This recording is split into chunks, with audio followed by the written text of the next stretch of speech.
तो भगवान साधन अधीन है क्या? आप कहेंगे भगवान साधन साध्य नहीं, कृपा साध्य हैं, तो कृपा कैसे होगी? साधन से शून्य, साधन से उदासीन, साधन से विमुख होने पर कृपा होगी क्या?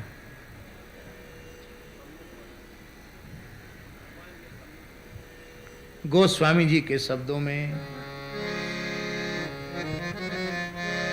मन क्रम बचन छाड़ी चतुराई, मन क्रम बचन छाड़ी चतुराई, भजत कृपा करी है रघुराई, भजत कृपा करी है रघुराई। मन क्रम वचन से चतुराई छोड़कर ईमानदारी से भजन करोगे तो भगवान कृपा करेंगे। इसका मतलब भजन करना चाहिए। भगवान कृपा साध्य हैं, इसका तात्पर्य केवल इतना ही है कि साधन अपने संतोष के लिए करते हुए होने पर भी हम भगवान का मूल्य साधन न समझें। भगवान की कृपा से ही हम भगवान को प्राप्त कर सकते हैं। साधन पने का भी एक बड़ा भारी अहंकार होता है स्वामी। प्राप्ति तो लक्ष्य की भई कि नहीं भई भगवान जाने, लेकिन कई बार लक्ष्य की प्राप्ति के पहले ही अपने साधन का बड़ा अहंकार होता है। एक महानुभाव थे, बहुत अच्छे साधक थे, और खैर भगवान की बड़ी कृपा हुई, वृंदावन की रज उन्हें मिली, बहुत अच्छे थे। तो वो धर्म संघ वाले गुरु जी के पास भी जाते थे, वो कभी हमारे पास भी आते थे, बात बहुत करते थे, बात सब अच्छी करते थे। लेकिन कई बार गुरुजी देखते धर्म संघ वाले गुरुजी के वो आ रहे हैं तो विद्यार्थियों को कहते कि गेट लगवा दो, क्योंकि खिड़की पर खड़े होकर भी कम से कम 20 मिनट बोलेंगे तब तक लोगों का पाठ छूटेगा। वो भीतर बैठ गए तो 2-2.5 घंटे से पहले तो उठना नहीं, तो विद्यार्थियों का नुकसान होगा। पर हमारे पास कई बार वो मलुकपीठ में, उस समय हम इतने व्यस्त नहीं थे तो हम उनको पूरा समय देते थे। आप अपनी इच्छा से आए हो, 3 घंटे 4 घंटे अच्छी अच्छी बात सुनाते थे। फिर जब आते जब बैठते तभी यही कहते, 40 साल हो गए वृंदावन में, अब तो बूढ़ा हो चला हूं। 37 साल तक बिना नागा किए, ठंडी गर्मी बरसात, ठीक 4 बजे जमुना जी में गोता लगाया है। पहले यहीं से गिनाना शुरू करते थे। 15-20 मिनट तो वो अपने साधन की चर्चा करते थे, इसके बाद फिर दूसरी चर्चाएं शुरू करते थे। तो हम प्रसन्न होते थे उनके, भाई बहुत अच्छी बात है, आपका जीवन सफल है। और बहुत अच्छी अच्छी, कई बार तो बहुत अच्छी अच्छी बात कहते थे। बोले महाराज सदग्रंथ का आश्रय लो, हरिनाम का आश्रय लो, किसी बाबा जी के चक्कर में मत फंसो। अच्छे संत मिलें तो बात अलग है, वैदिक सदाचार की प्रतिष्ठा जिनके जीवन में है, भगवत प्राप्ति का चरम लक्ष्य जिनका है और उसके अनुरूप जिनका जीवन है, ऐसा तुम्हारी समझ में आवे कि हम भगवान की ओर इनका संपर्क प्राप्त करके बढ़ पावेंगे तो संग करो, नहीं तो मत करो।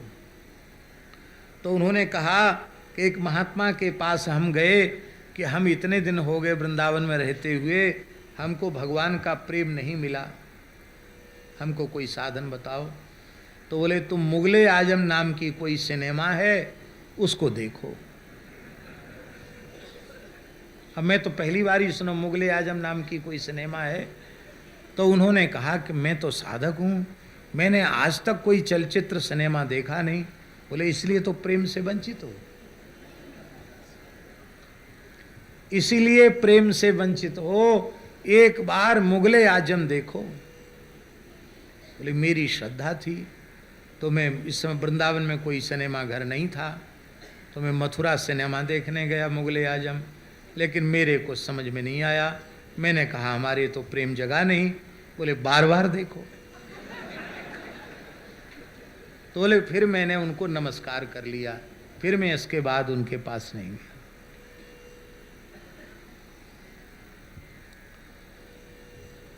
साधन का भी एक अहंकार होता है।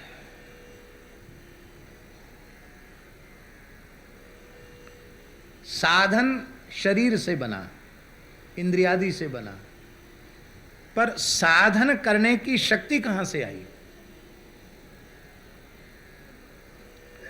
साधन की सामर्थ्य कहां से प्राप्त हुई?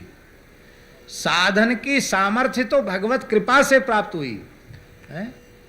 तो साधन बना तो भगवान की कृपा से बना, उसमें तुम कहां से आ गए? और उपनिषद की आख्यायिका आप सबको पता है कि देवताओं को अभिमान शून्य बनाने के लिए विलक्षण तेजो में यक्ष के रूप में भगवान प्रकट भये, और सबसे पहले बोले, इंद्र ने कहा पता लगाओ, कौन पता लगाने जाएगा? अग्नि बोले हम जाएंगे। अग्नि गए तो भगवान ने उनसे बड़ी उपेक्षा पूर्वक पूछा, कस्त्वम? क्या कहा? नहीं कहना चाहिए था, हे जात वेदा, आप कहाँ से आए हैं, आपका परिचय क्या है? कस्त्वम, तू कौन है? ऐसे पूछा। तो अग्नि के अभिमान पर चोट पहुंची। है क्या बोलता है? जात वेदा हम।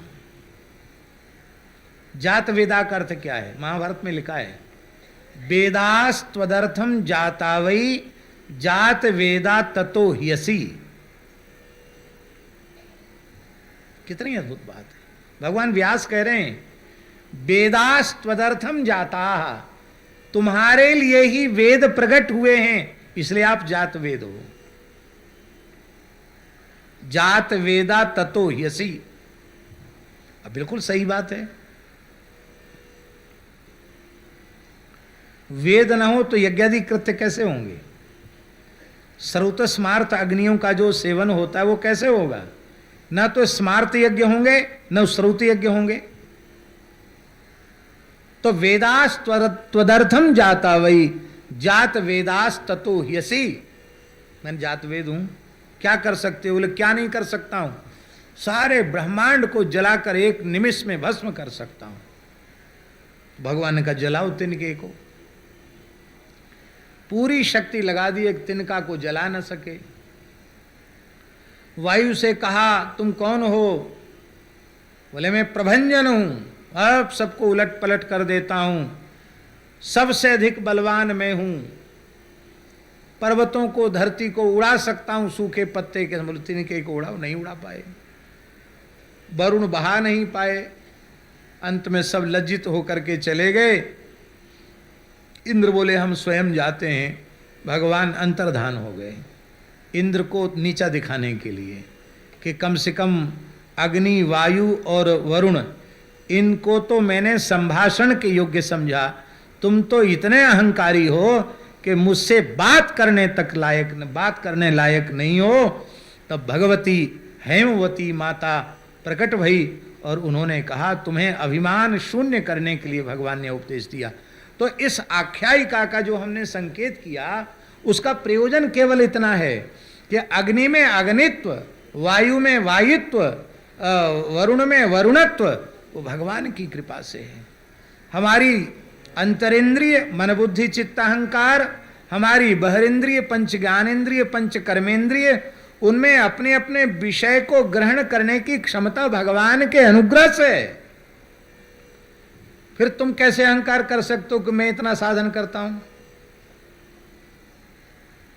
पर मनुष्य अहंकार विमूढ़ात्मा करता हमिति मन्यते, इस साधक पने के अहंकार से बचाने के लिए महापुरुषों ने कहा भगवान साधन साध्य नहीं, कृपा साध्य है। इसलिए सर्वप्रथम भगवत प्राप्ति का साधन कर ले। श्री सीताराम प्रतिदिन सत्संग एवं दर्शन के लिए श्री महाराज जी के ऑफिशियल चैनल को जरूर सब्सक्राइब करें।